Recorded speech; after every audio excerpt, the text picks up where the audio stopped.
Like, ride with me if you ride with me, you can slide with me if you feel like 550 on the 5 sticky, come get high with me, that's a deal, right? What's up, guys? I know I've been away for a while, for about a month from the Peach Chronicles, but I was actually doing the Who is Vince Staples series. The Vince Staples show just came out. I really enjoyed it. It inspired me a lot in the exact same way that Atlanta inspired me of the past, so I kind of just took a break. But now I'm back with the Peach Chronicles, and this is episode 5, Nobody Beats The Biebs. And off rip, it's a black Justin Bieber, which is a funny concept, and a concept that they play off of during the show and during the episode, obviously. But just to start the episode, it shows the way that Earn's life somewhat gets better as the show goes on, and Paperboy's doesn't, regardless of money, because they both start to grow in notoriety and power and money as the show progresses. And at no point do we really see Paperboy's life get that much better, but we do see Earn's life get incrementally better. And so I think this episode follows along with that theme. Even at the beginning of the episode, when Donald Glover has to acknowledge to the PA lady, the white lady that walks up, that it's Paperboy. It's Paperboy.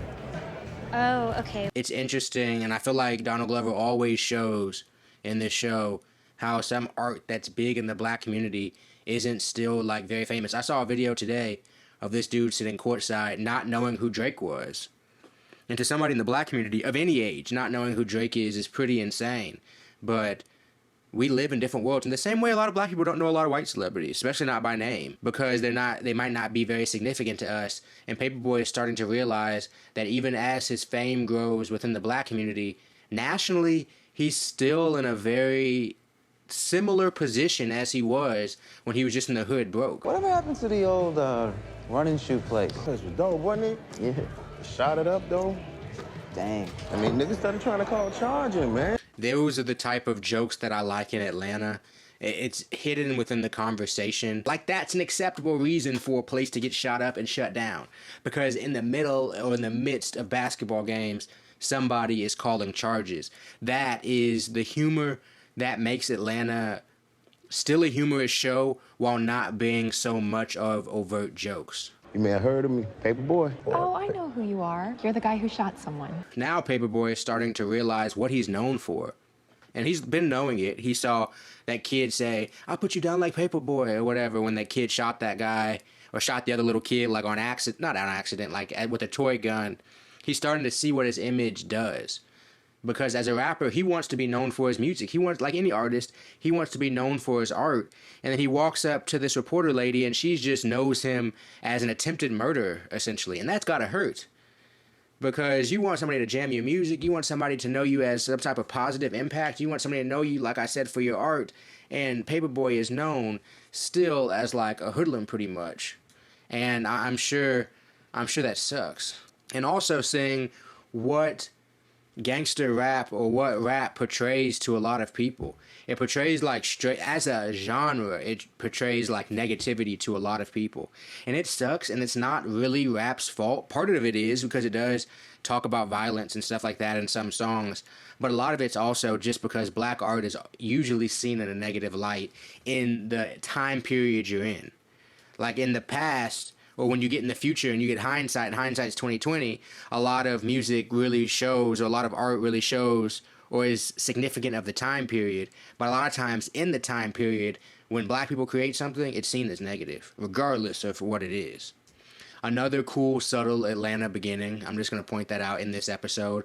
Atlanta is just across the basketball court, but it's behind the backboard. It's not so overt. I didn't even notice this any time I've seen this episode before, but just well placed. So when Justin Bieber walks in, he clears everything off the table, and everybody turns and looks at him. And the irony of this is great to me, because if Justin Bieber was black, one, his career would have been over much earlier because he had some controversial stuff that would have ended a black person, probably. But also, the way black people would look at him versus the way that white people would receive him would be completely different. Because Justin Bieber, as a black person, would be a crossover artist. He would be famous in the white mainstream media world and people like Paperboy would think he was lame, while Donald Glover or Ern is telling him, like, you should collab with him just for business purposes. The way that Paperboy looks at him is too lame or too different for his message, when in reality it probably would help Paperboy's career to grow, to create a song with him. The way that Justin Bieber clears the stuff off the table and keeps walking and everybody's cool with it, kind of, it gives that overt message of, oh, this dude can do whatever he wants, as if he was a white dude. Hey, you're that nigga that blew the other nigga's brains out. Cool. Even Justin Bieber knows Paperboy as the attempted murderer. He knows who Paperboy is, so I guess that's a positive. But Paperboy's name isn't ringing out in the streets like he thought it would. Yeah, it made him more famous because of the controversy, but it made him more famous for something different than he wants to be famous for. He's got a real hat on, too. The hat says real, and he's being fake.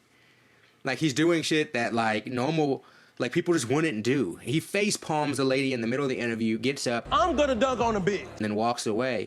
Like, he's doing the fakest shit that you could, like, for, like, publicity and for people, with real on his hat. He's hot right now. You should work with him. Man, speaking as your manager, Just because you dress like a sixth grader don't make you my manager, man. The way that Al, at this point, still is benefiting off of Ern, but that doesn't completely trust him, is interesting. When Ern gives him the advice to work with Justin Bieber, and he kind of dismisses it and pretty much insults his ability to manage, while at the same time, the reason he's probably at this benefit is because Ern got him in that position. It shows the growth that Al still has in trusting Ern, but also growth he has in the music business. He doesn't quite yet understand what he does. Like, celebrities trade attention. That's like what their commodity is.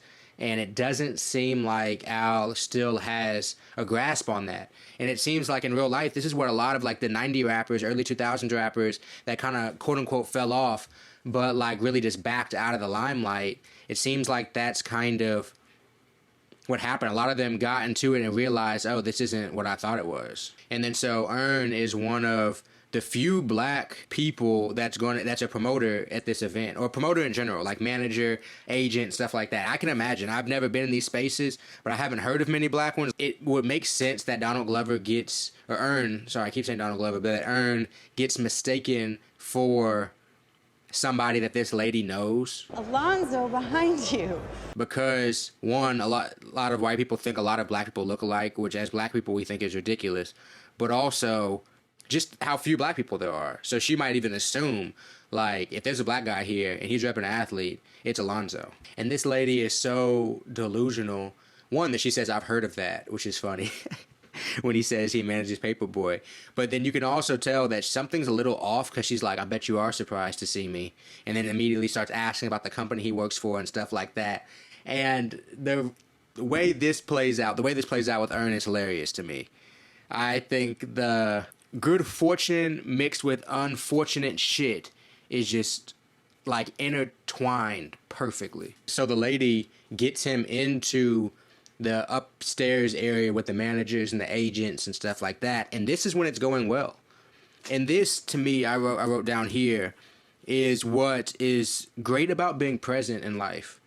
Like, when you're physically in a place, there's nothing that can replace that. The amount of opportunities you get from physically being there, from hanging around, from staying in a spot just by being close is amazing. You could literally, luckily, get drug into the room that you weren't initially supposed to be in, and that you may have not even known existed. Like, Donald Glover or Ern doesn't seem like he even knew that this room was an option to even like sneak into. But the fact that he was mistaken for another black person in this space allowed him to get into this space. And for now, at least, that's a blessing. So another episode where Darius is in a space where it doesn't fit. It doesn't make sense why he's in there. I've been to Atlanta, but I've never been to gun ranges, for real. I figured there's a better place than this. Maybe all gun ranges are just like this. Maybe there are no black man-friendly gun ranges. I have no idea how gun ranges work. But as he walks into this place, it doesn't seem like the place that Darius should be, or that he fits in, or how does he know about this? Like, Darius is always in spaces that, well, how did you even find out about this, and why are you here? Is this your first time shooting? No, No, it'll be fine. Before the game, Justin Bieber is peeing on the corner, like in public, outside in front of everybody, and people are like laughing at it and like cheering him on and stuff like that. This kid is a mess, man. Yeah, he's crazy. Have y'all known kids like that? And it's like, how do they do what they do? Do people actually find this funny? What's wrong with what's going on? I've known people like this. I'm not even saying or don't know about Justin Bieber in real life, but I've known normal dudes who say stuff, do stuff, and people just laugh. People be like, bro, he crazy, bro, that's hilarious.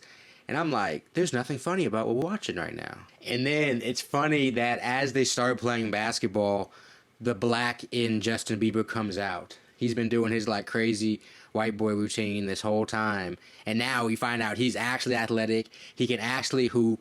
He looks taller now that he's on the court. Now that he's amongst everybody else. And he's talking hot shit.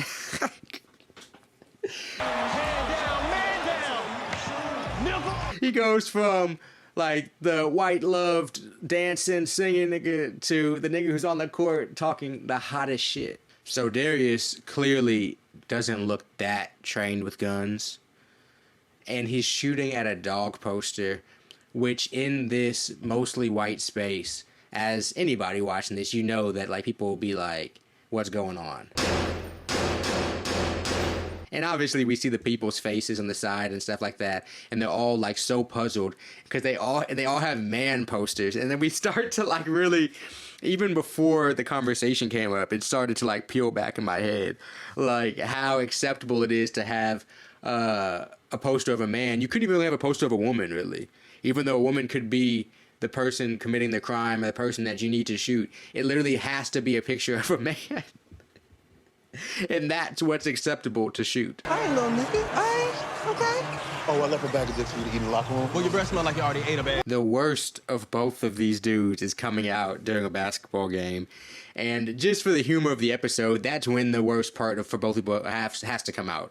Two black dudes playing basketball in front of all these white dudes. It gave me like Will Smith, Chris Rock vibes. Obviously, it's a whole different thing, but it's two black dudes like showing the worst of themselves at the worst time possible.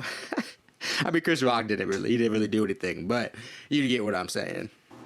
And Paperboy still hasn't learned to relax. That's another thing that's coming from this that's clear. Like in the first episode, he shoots a dude, and each episode after this, he continues to show like anger and not necessarily be able to control himself in certain situations.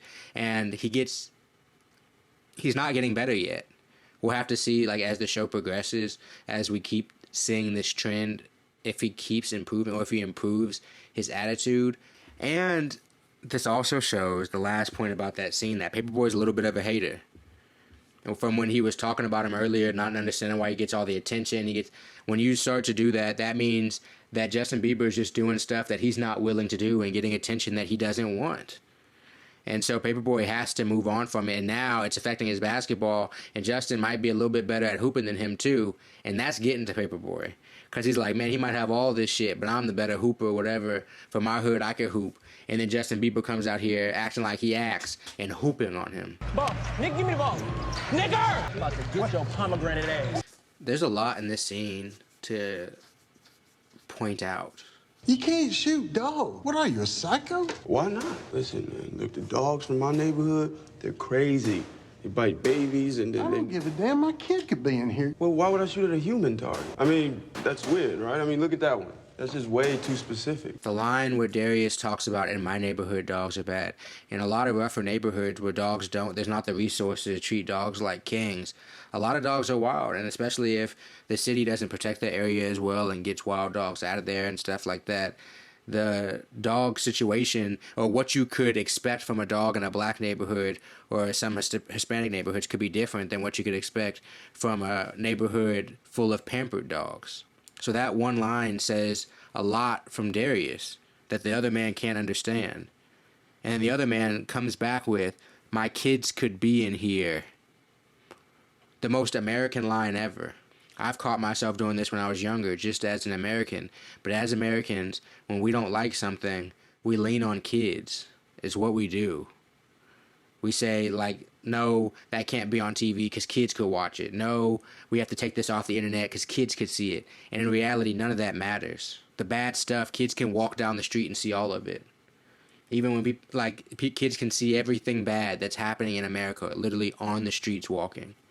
Kids can see people doing drugs. Kids can see people like cussing. And kids can see people naked. Kids can see just from riding trains. So we lean on all these things. A kid could see a dog get shot because it's attacking somebody in real life, and they're worried about a hypothetical kid that could probably not even allowed to be, but in a shooting range, watching this black man shoot a possibly dangerous dog, if we're talking about what could be, because you're not shooting a good man necessarily. You're not supposed to be when you're shooting a poster. So technically we'd have to assume that the dog is a dangerous dog that he's shooting at in the circumstance of it. And to think that gun places are built on the premise of safety is also another funny thing. Like, I get that a lot of people look at guns as a safety thing, like I'm protecting myself, which is somewhat ridiculous, and I'm not going to get into the politics of guns, but when we talk about bringing guns around, he's trying to use it to protect himself from a potentially crazy dog, and somebody else is telling him that's not what he's supposed to be shooting at. All of it wrapped up is hilarious. But what did I do, man? I told you the rules before you came in here. I ain't gonna let you start no shit. The dude comes in, gun drawn against Darius, and he's literally the only person that didn't do anything. It's just more amazingly written television because, like, he's actually the only innocent person. The guy from the Middle East, the Middle Eastern dude, he's getting bucked up with the white dude. The white dude's telling him what he can and can't shoot in a shooting range, and Darius is literally just trying to mind his own business. He paid good money to be there just like everybody else, and he had a gun drawn on him, like some bullshit. But another example of how Darius doesn't live in the realm that everybody else lives in. He lives in the actually more reasonable realm a lot of times, but being reasonable and thinking deeply don't get you very far in our society in terms of in the graces of other people. Can I get the dog poster? Ern is in there getting to rub elbows with some of these other people that are clearly like his age, that see him with respect just because he's in that room. He gets his free drink, and the lady comes back and approaches him and starts firing him up. And he's felt that something was off, something was wrong since meeting her, but he's just going with it, trying to take advantage of the situation he's getting. But now she's coming after him for evidently who she thinks he is, like hurting her or ending her career years earlier. And now he's dealing with a lady who thinks that he's an enemy, and he hasn't even gotten started yet. Like, he barely has his first client, and he already has his first sworn enemy. I know it was you, Alonzo. What? I know you sold me out, you faggot cocksucker. Whoa. What? So after Justin Bieber and Paperboy show their ass and are fighting in front of everybody, Bitch!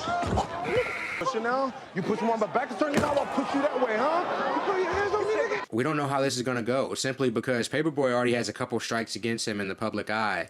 And we know that if you just know Justin Bieber in real life and the way that they wrote this character, we already know Justin Bieber's going to be okay. Like, he's not about to have a problem. He gives an apology, and they literally go crazy just because he turns his hat around. Oh my goodness, it's like when Superman goes in the booth and he comes out and nobody knows who he is. It's like he turns his hat around and people are like, oh, this is what? It's like they didn't even recognize his skin color before or anything about him. Wait, it's cool. It's cool. This is me. And so he gives a fake apology and makes a song that's clearly Childish Gambino singing or creating a Justin Bieber-esque song. And pretty much everybody forgives him because he makes that type of music.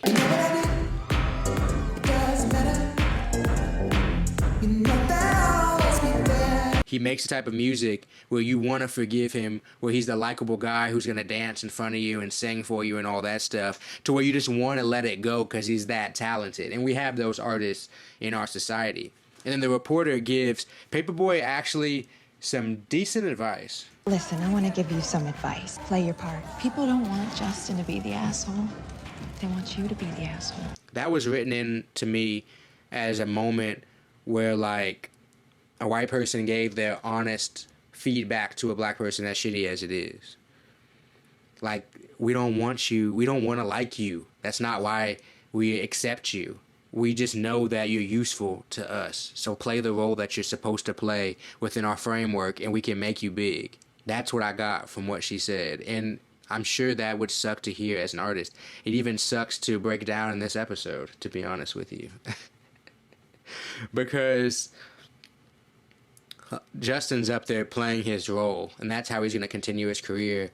And of course he's not sorry. He hates Paperboy now, but he has to go up there and play the Justin Bieber role, and Paperboy is sitting in the back playing the Paperboy role, and his role is to keep doing what he's doing, keep making music, and not really be able to own his narrative in the media. But considering he makes violent rap, he has violent stories attached to his name, and he's a big black dark dude, he has a lot of things working against him image-wise. But yeah, the famous can turn anything around with a new song if you're hot enough. It's really just that reality. And Paperboy and Earn, neither one of them are where they need to be. You can tell Paperboy is now moving with some confidence, so he's starting to grow, and they show that. That's how I feel like they're showing that he's starting to become a bigger rapper. And Earn isn't moving as desperately. He still asked how much the beer was at the bar, and that shows that he's still definitely holding on to his money. He doesn't have a lot, but he's not moving with the same sense of desperation that he moved with in earlier episodes. He's moving with a little bit more confidence. As Paperboy grows, as he starts to understand his role better, he's becoming a better manager. That was episode 5 of season 1. Nobody Beats The Biebs. A funny episode, a bit of a filler episode, I would say. Not much happens to progress the storyline, but that's what's beautiful about Atlanta, that some of these episodes really just reveal pieces of the characters to us. And that's how I feel about one of these episodes. Yeah, the plot may have not thickened or gotten a lot deeper, but we understand Al, we understand Darius, and we understand Earn just a little bit better from how they responded to the pressure in all 3 of their situations. Because Darius legit doesn't understand what he did wrong. Which is probably the best part of Darius's character. That he doesn't understand the mentality of people who are consumed by things of this world. I'll see you guys next time. 550 on the 5 sticky, come get high with me, that's a deal, right?